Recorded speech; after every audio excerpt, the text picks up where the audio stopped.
बिस्मिल्लाहिर्रहमानिर्रहीम। मैं हूं मोहम्मद इरफान और आप देख रहे हैं ब्राइट स्पार्क्स एकेडमी 699।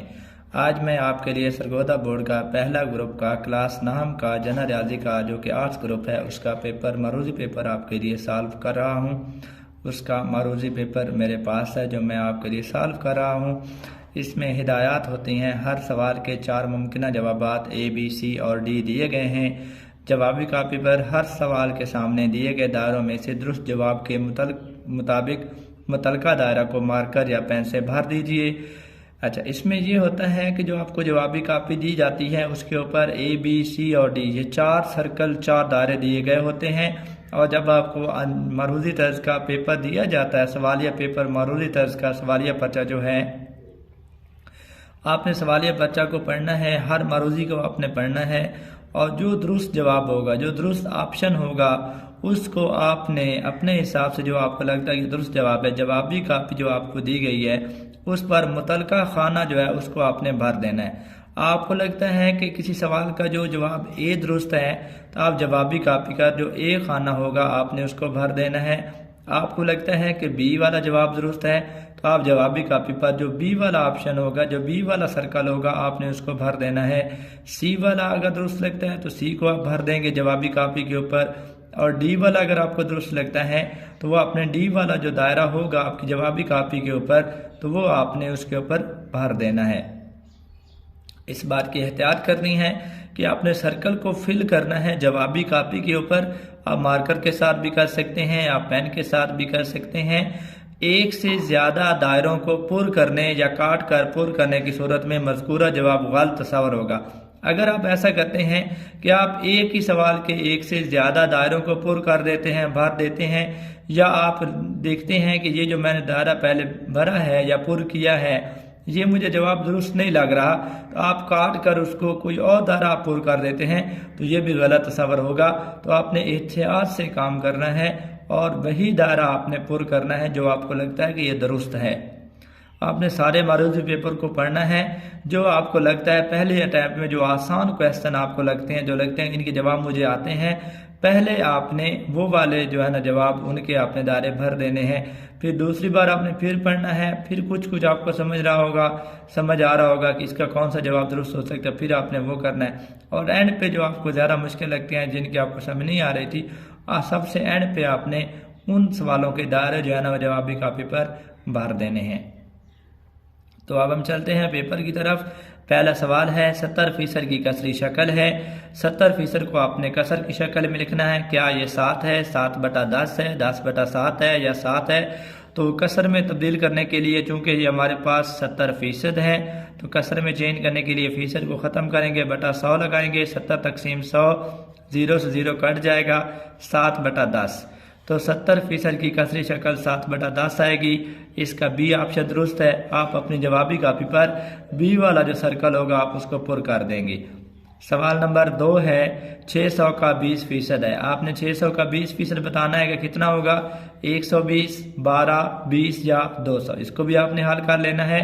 20% का मतलब है 20 तकसीम 100। का मतलब है ज़रब और ये 600 आ जाएगा। का मतलब होता है ज़रब, ये याद रखना है आपने। ये 2 0 0 से कट जाएंगे, 20 रह गया, 20 को 6 से ज़रब दें, 0 ज़रब 6 0 और 2 ज़रब 6 12। तो 600 का 20% 120 आता है। ए ऑप्शन दुरुस्त आएगा। तीसरा सवाल है ज़कात की कटौती की शरह है 4.5%, 5.5%, 2.5% या 3.5%। ज़कात की कटौती की शरह आपने बतानी है कि कितनी होती है। तो ज़कात जो है वो हर साल जितनी किसी शख्स के पास एक साल में आमदनी रही होती है, सोना रहा होता है, जो भी जायदाद उसके पास रही होती है, उसका उसने 2.5% 2.5% के हिसाब से उसने ज़कात अदा करनी होती है। तो सी ऑप्शन इसका दुरुस्त है, 2.5%। चौथा सवाल है नफ़ा हासिल किया जाता है अगर कीमत फ़रोख्त बराबर हो कीमत ख़रीद के, सेलिंग प्राइस बराबर हो कॉस्ट प्राइस के, कीमत फ़रोख्त ज़्यादा हो कीमत ख़रीद से, selling price is less than cost price, कीमत फ़रोख्त कम हो कीमत ख़रीद से, कीमत फ़रोख्त ज़्यादा हो कीमत ख़रीद से, selling price is greater than cost price. इनमें से कोई भी नहीं। तो आपने नफ़ा की तारीफ पढ़ी हुई है कि जब कीमत फ़रोख्त कीमत ख़रीद से ज़्यादा हो तो उस वक़्त नफ़ा हासिल होता है। तो सी ऑप्शन हमारे पास दुरुस्त है कि जब कीमत फ़रोख्त कीमत ख़रीद से ज़्यादा होगी तो नफ़ा हासिल किया जाता है। Selling price is greater than cost price. पाँचवा सवाल है, कर्ज देने पर जो रकम बैंक वापस हासिल करता है उसे कहते हैं मार्कअप, प्रीमियम, बोनस, मुनाफा। तो कर्ज जो देता है बैंक उस पर जो रकम वापस लेता है उसे मार्कअप कहा जाता है। ए ऑप्शन दुरुस्त है। छठा सवाल है, किसी चीज़ की कीमत में इजाफी टैक्स को कहते हैं tax, income tax, excise duty या सेल टैक्स। तो कोई भी चीज़ है उसकी कीमत में जो इजाफी टैक्स लगता है उसे सेल टैक्स कहते हैं। डी ऑप्शन दुरुस्त है। सवाल नंबर 7 है, 3 का जज़र कैसा अदद है? गैर नातिक अदद है, नातिक अदद है, कुदरती अदद है या सही अदद है? तो 3 बजाते खुद एक नातिक अदद है, लेकिन इसके ऊपर जज़र की अलामत लगी हुई है, तो 3 का जज़र एक गैर नातिक अदद है। ये आपने याद रखना है, 3 का जज़र गैर नातिक अदद है। सवाल नंबर 8 है, असास 10 के निज़ाम में हल किए गए लोगातम को कहते हैं। जो लोगातम असास 10 के निज़ाम में हल किए जाते हैं उसे मैंटीसा कहते हैं, कामा लोगातम कहते हैं, खासा कहते हैं, कुदरती अदद कहते हैं। तो असास 10 के निज़ाम में हल किए गए लोगातम को कामा लोगातम कहते हैं। बी ऑप्शन दुरुस्त है। सवाल नंबर 9 है, ए एन बराबर है एन जमा 3 की तीसरी रकम क्या है जबकि एन बराबर नहीं है 0 की। यानी आपने पहली रकम 0 से नहीं लेनी, 1 से लेनी है। इसका मतलब ये है 0 के बराबर ना होने का ये मतलब है। तो तीसरी रकम 3 होगी, 9 होगी, 0 होगी या 6 होगी। आपने कोई तुक्का नहीं लगाना, आपने समझना है ए एन बराबर है एन जमा 3, तीसरी रकम पूछी हुई है तो आपने एन की जगह 3 दर्ज कर देना है। तीसरी रकम, पहली रकम एन 1 दर्ज करेंगे, पहली रकम आएगी। एन 2 दर्ज करेंगे, दूसरी रकम आएगी। एन की जगह 3 लिखेंगे, तीसरी रकम आएगी। तो हमारे से तीसरी रकम पूछी गई है, एन की जगह 3 लिख दें। 3 जमा 3, तो ये 3 जमा 3 बनेगा 6। तो ए एन बराबर है एन जमा 3 की तीसरी रकम 6 बनेगी। डी ऑप्शन दुरुस्त है। सवाल नंबर 10 है, अगर ए और बी दो सेट हो तो ए यूनियन बी बराबर होगा खाली सेट के, बी यूनियन ए के, ए तुकाते बी के, बी तुकाते ए के। अगर ए और बी दो सेट हो तो ए यूनियन बी बराबर होता है बी यूनियन ए के। बी ऑप्शन दुरुस्त है। मबदा के मुहद्ददात क्या होते हैं? 1 1 0 1 0 0 1 0। मबदा जो है वो पॉइंट होता है जहाँ पे कातिसी मस्तवी के एक्स एक्सिस और वाई एक्सिस एक दूसरे को इंटरसेक्ट करते हैं, एक दूसरे को कता करते हैं। तो जहाँ इसको ओ के साथ लिखा जाता है तो जो मबदा है वहाँ पे एक्स कोऑर्डिनेट भी 0 होता है, वाई कोऑर्डिनेट भी 0 होता है। तो मबदा के मुहद्ददात होते हैं 0 0। सी ऑप्शन दुरुस्त है। सवाल नंबर 12 है, 2 6 11 17 में A5 की कीमत क्या है? देखें, पहली रकम 2 आ गई, दूसरी रकम 6 आ रही है, तीसरी 11 आ गई, चौथी 17। तो इसे अगली होगी वो A5 होगी। वो पांचवी कीमत होगी वो आपने मालूम करनी है। तो क्या वो 30 है, 21 है, 22 है, 24 है? तुक्का आपने यहाँ पे नहीं लगाना, इसको समझें। आपने इसको हल कर लेना है कि 2 में अगर 4 जमा करें तो 6 आ जाता है। 2 A1 है, 6 A2 है, यानी A1 में 4 जमा किया तो A2 आ गया। अब A3 11 है, A2 6 है। 6 में 5 जमा करें तो A2 में 5 जमा करें A3 आ रही है। A3 में 6 जमा करें A4 आ रही है। यानी तरतीब के साथ जमा हो रहे हैं, पहले 4 जमा हुआ, फिर 5 जमा हुआ, फिर 6 जमा हुआ। तो 17 के बाद यानी A4 के बाद जो A5 आएगी, जो अगली रकम आएगी, उसमें तरतीब के साथ पहले 4 जमा हुआ है, फिर 5 हुआ, 6, अब 7 जमा होगा। तो 17 में 7 जमा करेंगे 24। तो इस सिलसिला के अंदर ये जो सिलसिला दिया गया है, जमी सिलसिला है ये 2 6 11 17, इसमें A5 की कीमत 24 आएगी। 17 में 7 जमा करेंगे तो 24 बनता है। 13वां सवाल है, किसी मुतरत्तब मवाद में वस्ती अद्दी कीमत कहलाती है। जो तरतीब शुदा मवाद होता है उसमें वस्ती अद्दी कीमत को क्या कहते हैं? आधा कहते हैं, वस्तानिया कहते हैं, औसत कहते हैं या ज़रबी औसत कहते हैं?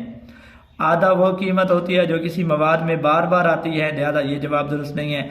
वस्तानिया किसी भी मुतरत्तब मवाद की वस्ती कीमत होती है, वस्तानिया, ये जवाब दुरुस्त है। औसत कोई भी मवाद उसकी तमाम रकमों को जमा करें और जितनी उनकी तादाद है उस पर तकसीम करें तो औसत आता है, ये भी दुरुस्त नहीं है। ज़रबी औसत कोई भी जो हमें मवाद दिया गया है उसकी तमाम रकमों को ज़रब दे दें और उसकी ताकत 1/n ले लें तो हमारे पास ज़रबी औसत आता है। तो यहाँ पे ज़रबी औसत भी दुरुस्त नहीं है। तो जो दुरुस्त जवाब यहाँ पे है वो वस्तानिया है। किसी भी मुतरत्तब मवाद में वस्ती अद्दी कीमत वस्तानिया कहलाती है।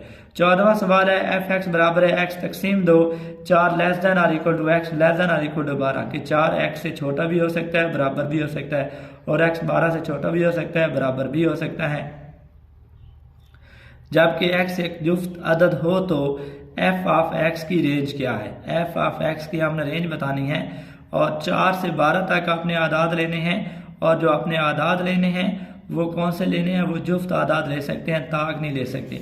यानी हमें जहाँ पे जो रेंज दी गई है वो 4 less then x less than 12, तो 4 से लेकर 12 तक जो जुफ्त आदाद आ सकते हैं उनमें 4 आ सकता है, 6 आ सकता है, 8 आ सकता है, 10 आ सकता है और 12 आ सकता है। तो हमें जो फंक्शन दिया गया है एफ एक्स बराबर है x तकसीम 2, तो अगर मैं x की जगह 4 दर्ज करूं तो ये आ जाता है 4 तकसीम 2 बराबर है 2।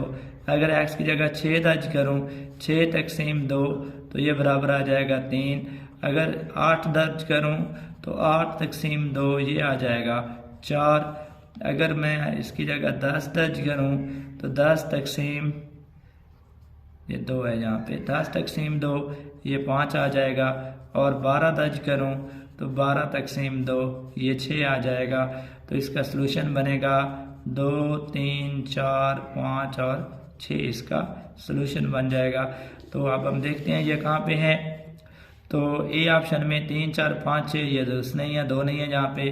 बी में 3 4 5 जहाँ 2 भी नहीं है 6 भी नहीं है, ये भी दुरुस्त नहीं है। 2 3 4 5 6 यहाँ पे सारे ऑप्शन आपके मौजूद हैं, 2 भी है, 3 भी है, 4 भी है, 5 भी है, 6 भी है। रेंज बतानी है तो ये वाला ऑप्शन दुरुस्त है। और डी में देखें 4 6 8 10 12, तो हमारे पास तो 4 2 नहीं आ रहा, 3 भी नहीं आ रहा और 6 तक है, 8 10 12 यहाँ पे नहीं आ रहे, ये भी दुरुस्त नहीं है। तो सी ऑप्शन इसका दुरुस्त होगा। तो इसको हल करने का एक तरीका और भी है, क्योंकि आपको रेंज दी हुई है 4 से 12 तक, फंक्शन आपको दिया हुआ है x तकसीम 2, तो सबसे कम वाली रेंज पहले पुट कर लें 4, 4 को पुट किया 4 बटा 2 2 आ जाएगा। फिर 12 दर्ज करें तो 12 को करेंगे 12 तकसीम 2 ये 6 आ जाएगा। 2 से 6 तक सारे आदाद ये भी आप लगा सकते हैं, 2 3 4 5 6, तो ऐसे भी आप इस सवाल को हल कर सकते हैं। सवाल नंबर 15 है वो कीमत जो किसी मवाद में सबसे ज़्यादा मरतबा आय कहलाती है। किसी भी मवाद में सबसे ज़्यादा मरतबा आने वाली कीमत क्या कहलाती है। आधा कहलाती है, औसत कहलाती है, वस्तानिया कहलाती है या ज़रबी औसत कहलाती है। तो जो कीमत किसी मवाद में ज़्यादा मरतबा आ रही हो उसे आधा कहते हैं। ये ऑप्शन इसका दुरुस्त है।